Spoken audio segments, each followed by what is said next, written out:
as I told you guys before, like some of the things I want to focus on my channel, I want it to be versatile. Right now, I don't want to be particular on a topic. I want it to be free. So I'll talk about family, I'll talk about traveling, I'll talk about finances, I'll talk about lifestyle, healthcare, anything. So you just ask your questions and I will get them answered, okay? So I just wanted to today to talk about something that has been actually concerning. In my first video, there is someone who actually asked about it, but I kept like pushing it forward, but today I finally said it is time I get to answer that question. And the question was, what are some of the things that you need to prepare to travel? As a foreigner going to another country, what are some of the things that you need to prepare? And man, that is like something that is not easy. You know, like being in Africa, we always have this thing of like, the moment I get like an opportunity to travel, I don't need anything. I just grab, you know, like a few clothes and I'm off to go. You know, like you're excited about the opportunity and you forget to plan. Yeah.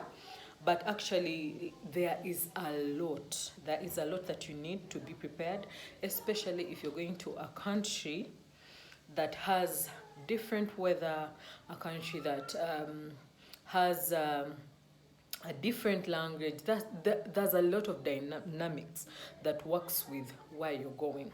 However, I tried to, you know, like make a list of some of the things that I could remember and some of the things that I feel like are really important. So here are some of the tips that you need to know, all the tips that you need before you travel. So tip number one,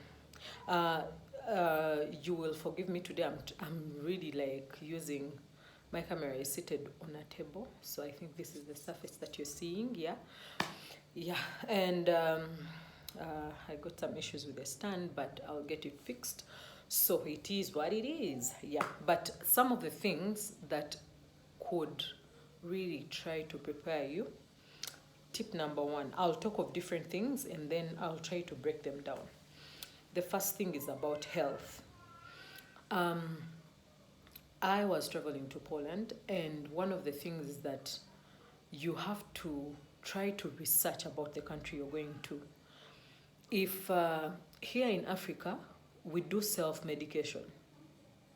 Yeah, like lots of us do self-medication. You find like someone just walks into a pharmacy and just says, you know what, I need some flu medicine, I need some antibiotics, I need some, like any medicine really. All actually the pharmacist is the one who tells you, what are you suffering from? And then you tell them, I think I have a backache, I have what? And then they're like, oh, you try out this medicine, it might work for you, you know? So in Africa we do self-medication. And reaching in Poland, I find out like most of the medicine is prescribed by a doctor. Like the only medicine you can get freely is like painkillers, and not all of them, you know. So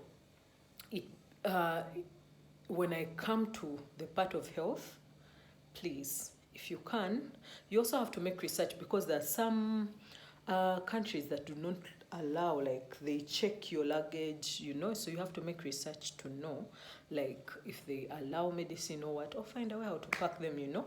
But you have to swallow some and if you're coming from Africa, swallow some anti-malarials, I think at least 2 weeks before you travel. Yeah, because in outside Africa, they take malaria to be a serious thing. In some countries, it is so bad that you can be deported. Like they don't have malaria, so it is a big deal for them. Yeah, so try to swallow some anti-malarials and make sure that you don't go with any malaria. you know. So what I did, I took antimalarials before, and the first week I arrived also in Poland, I kept taking my antimalarials until the dose was done, and I never got any malaria because they don't have mosquitoes really. Yeah. Then take some painkillers.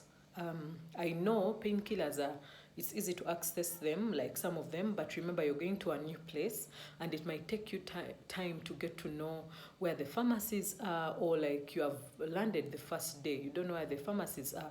All now in Poland where I was, the pharmacy is called apteka. And so you reach and you expect a word pharmacy and you're not seeing it anywhere. So we reached and you couldn't know what is apteka. You know, you think it's a supermarket, but it's a, you know, it is a pharmacy. So you have to carry your painkillers just in case. Carry some antibiotics because it's hard to get them, because you might get into the country and maybe you don't have insurance, or it is hard for you to get like access to the doctor. You know, like in Africa, you know how life is. Sometimes you go to a country and maybe you've not used the right channels or something, and you'll need an antibiotics. You get cough, you get what, you'll need those antibiotics. So pack at least some antibiotics just in case you need them. Cough and flu meds, because the difference in weather can play around with you. Especially you have to carry cetirizine, like an anti-allergy. Yeah, something that helps you with your allergies, because anything like can trigger your allergies. I used not to have a lot of allergies, but once I only used to have like maybe my eyes, but they were not really strong. And once in a while you get a cold, like a sore throat or a cold. But when I arrived in Poland, it was bad, because their winter is so extreme. And yeah, so my allergies were on the go, and it is very hard, like, for you to even talk to the doctors. The doctors are speaking in Polish. So my first 2 years were easy because I had carried some medicine with me. Then anti-allergies, yeah, I've talked about them. Then what else can I talk about? Health. Just make sure like you, and then like those products for maybe like you have a problem with your eyes, you normally get a problem with your teeth. Make sure you go when you have checked, like a thorough dental checkup. Yeah, because it is quite expensive to do dental, very expensive. I remember, like, I was lucky that I was on insurance, but I found out like there are some things that I had to pay for cash, you know, and it's really expensive. So I would say, even if you have like a small cavity, please take care of it before you take that plane. Yeah. Then number 2 will be self-care. I can't stress enough of this. Like, my friend that I went with was shocked because I started planning for my flight, I think it was like 4 months earlier. And oh my God, I went all the way and I was glad I did it.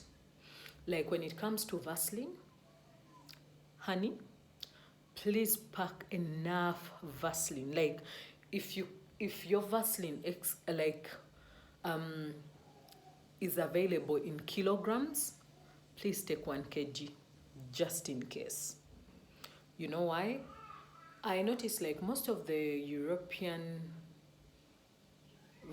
like products are quite different from ours, yeah, and our skins are different. So you find like the kind of moisture risers that we need as Africans are a bit different from the whites, or like people from other places, yeah, because now us some of us have oily skins, have, you know, like different issues with our skins. And so I had this thing of like, I use Vaseline, the normal Vaseline, UK Vaseline. And so when it reached time for going, I was like, you know what, I want to be on a safe side. So I packed 2 big, you know, like really big tins. And When they were done, I moved around Warsaw looking for the same Vaseline and it was not there. The other type that they had was so hard. You know, like we want our Vaseline, you know, like it can really like be smooth in your hands, but it was like as if it was Vaseline for men. You know, Vaseline for men is a bit hard. So it was like Vaseline for men. It was really thick, it was hard, so it really didn't work for me. And then I had to end up like changing products and I started using Oriflame products. But other than that, it was a hard way to go, yeah? So pack enough Vaseline, get enough lotion, yeah? Because there are different weathers, so you might be going to maybe, right now I'm going to, I'm like telling you what you need based on me going to Europe, like going out of Africa.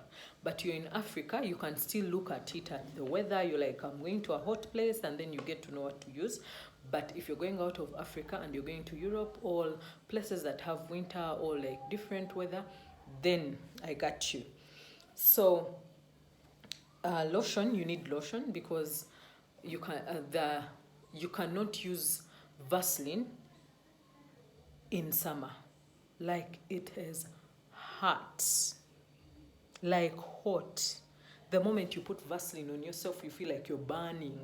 Yeah, so lotion helps you a lot. So pack your lotion that you use, because lotion is light, so it would be easy to protect your skin.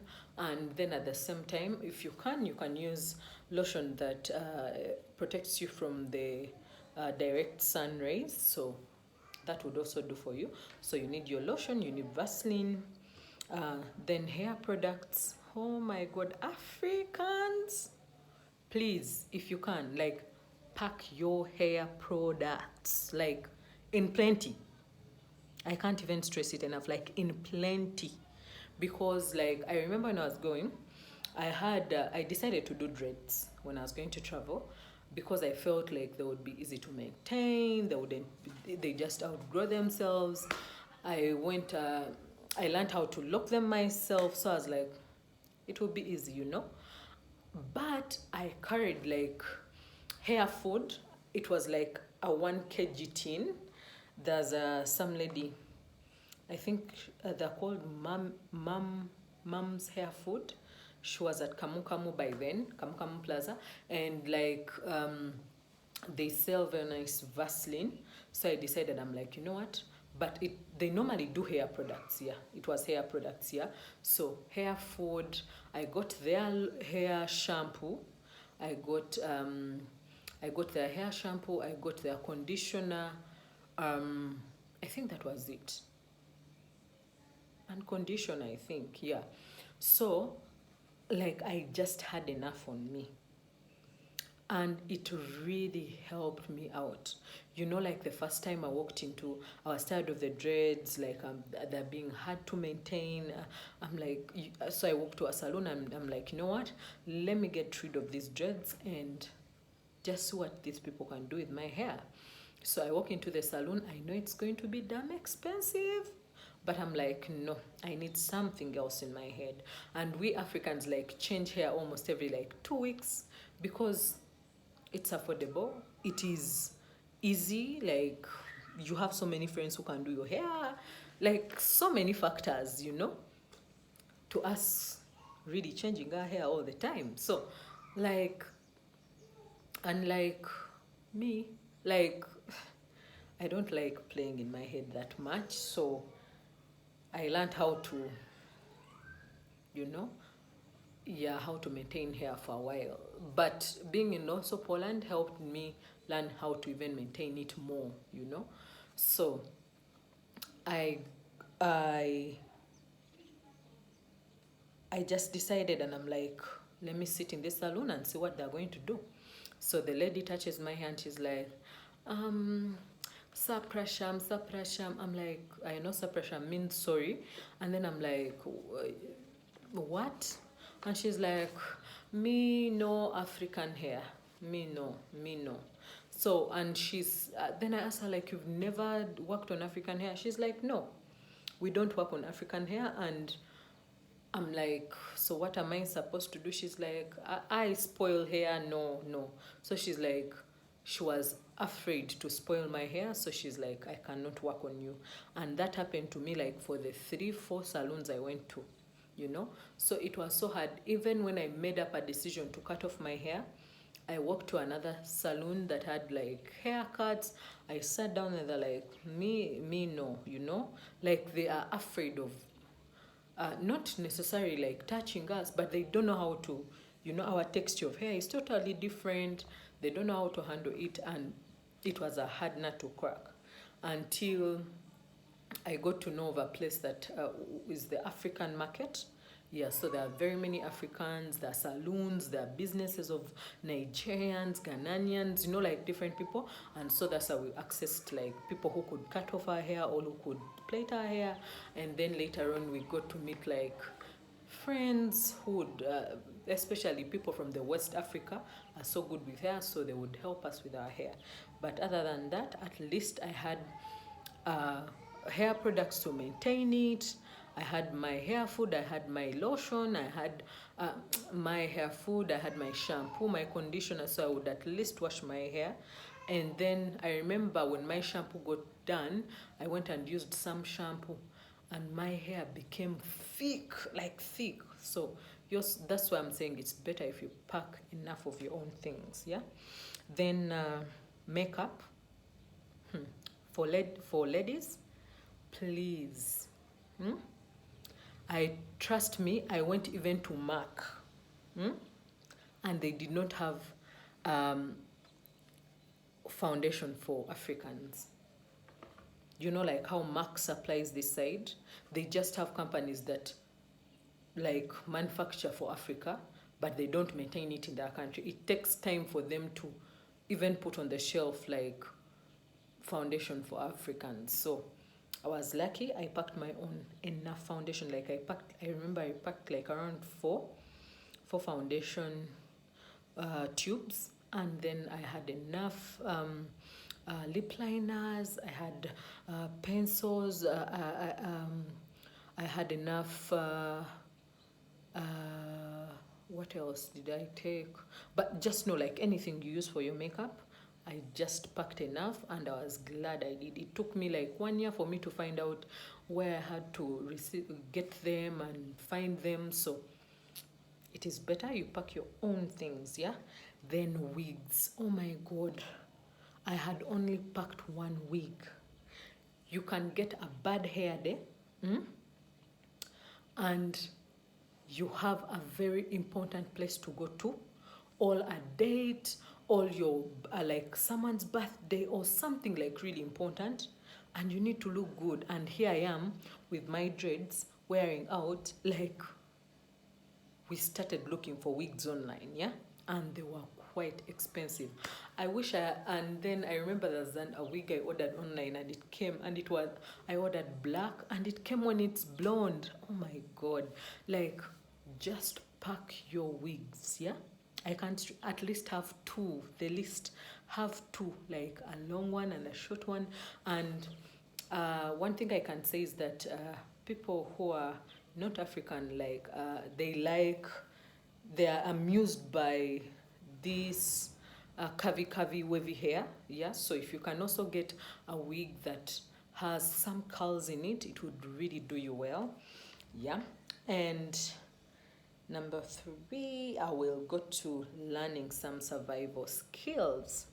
Yeah, so I reached in Poland, and I was lucky that I began to work straight away, because it's like I'd gone for majorly work and school.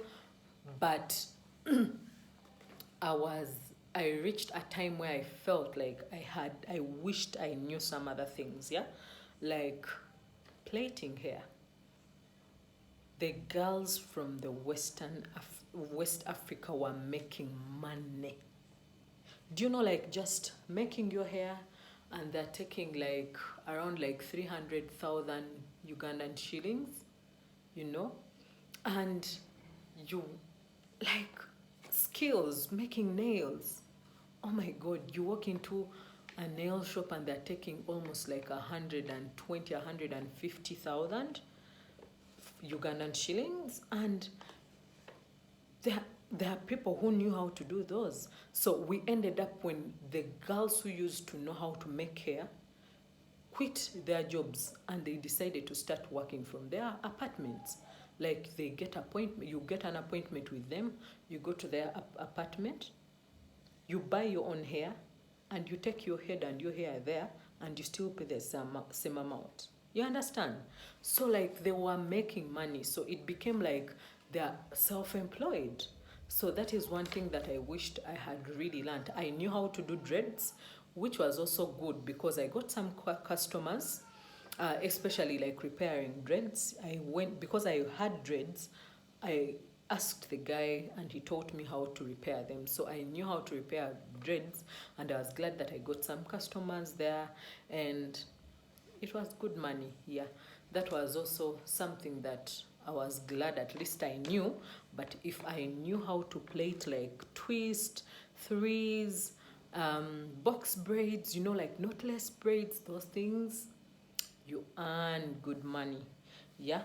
And another skill was driving.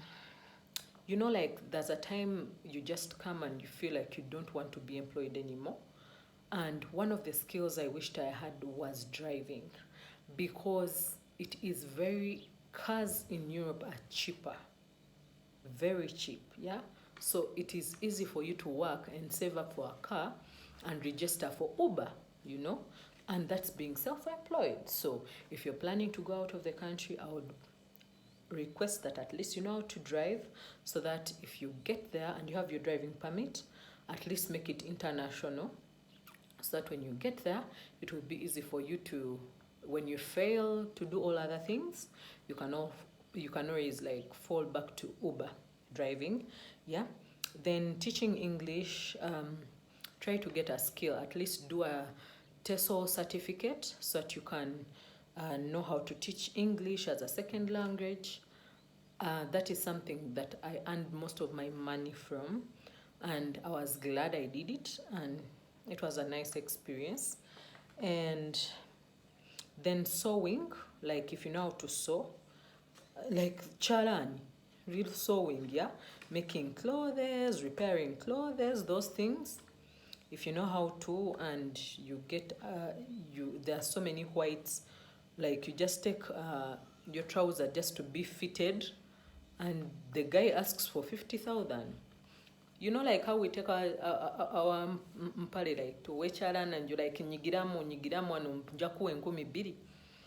Yeah, so they ask for 50,000. So you can make good money out of that if you know how to do that. Then bakery, but for bakery I wouldn't say so much, because like, man, Europeans like are the kings and queens of baking. Like I lived with Mami Anna, my American mother, and oh my God, the other lady can bake.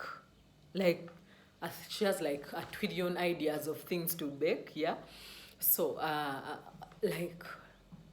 so the thing that I would opt for when it comes to cooking, I would say, if you know how to prepare your local dishes very well, and you specify how many people are in that country that are of your country, you can make maybe a restaurant or deliver to them. I have a friend of mine called Felicia, and she started doing Ghanaian food, and she's really making good money like out of it. So she prepares their local food, Nigerian food. Like the West Africa is almost the same. They almost have the same foods, or like things that are similar. So she prepares and delivers to people, and she's earning a living there. So, and she's also a teacher. So it is something that is good. Like if you have a skill, you will surely survive. Then number 4, do research about what the country's culture, the do's and don'ts, get to know their language, at least how to greet, to ask for directions, how to say sorry if the country doesn't speak English. So just know their way of lives.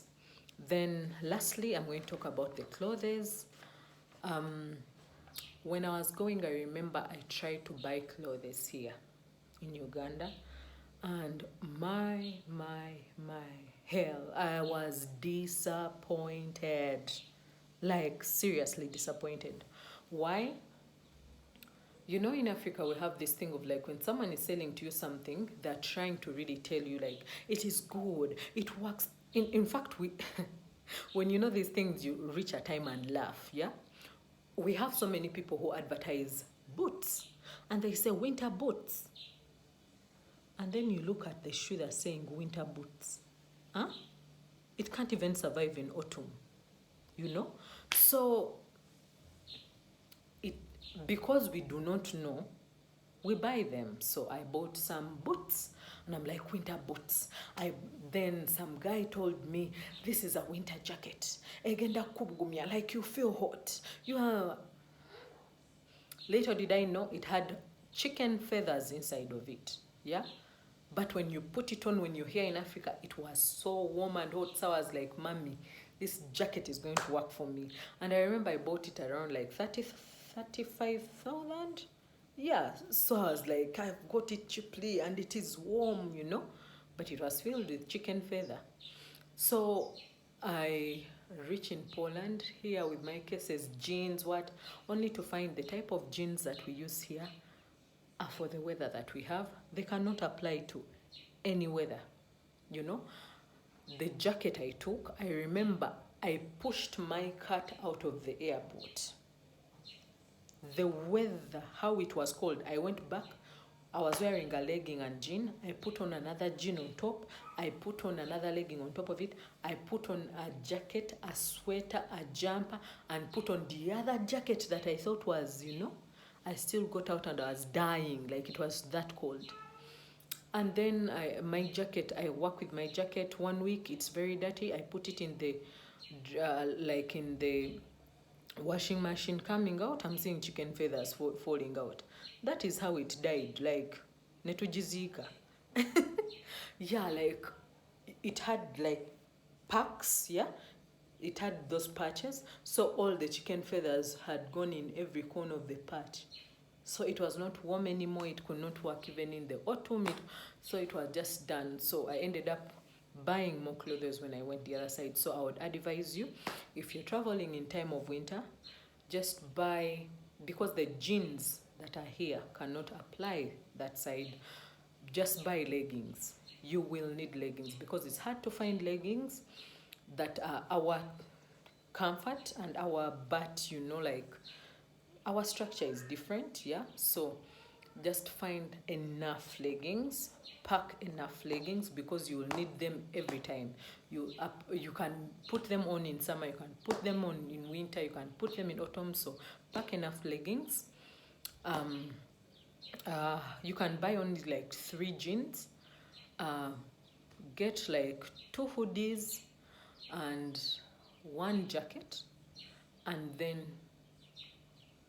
the rest, just go with money. When you get there, you just buy something that will apply to the weather that you're there, because most people change clothes every time, like every season they throw away the old clothes and put on, you know, like, so you'll buy clothes when you get there.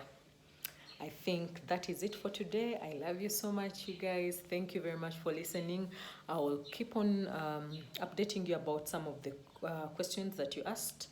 May God bless you. For those who are watching and not subscribing, please just click that subscribing button and you'll be on and you'll get to know my videos whenever I upload.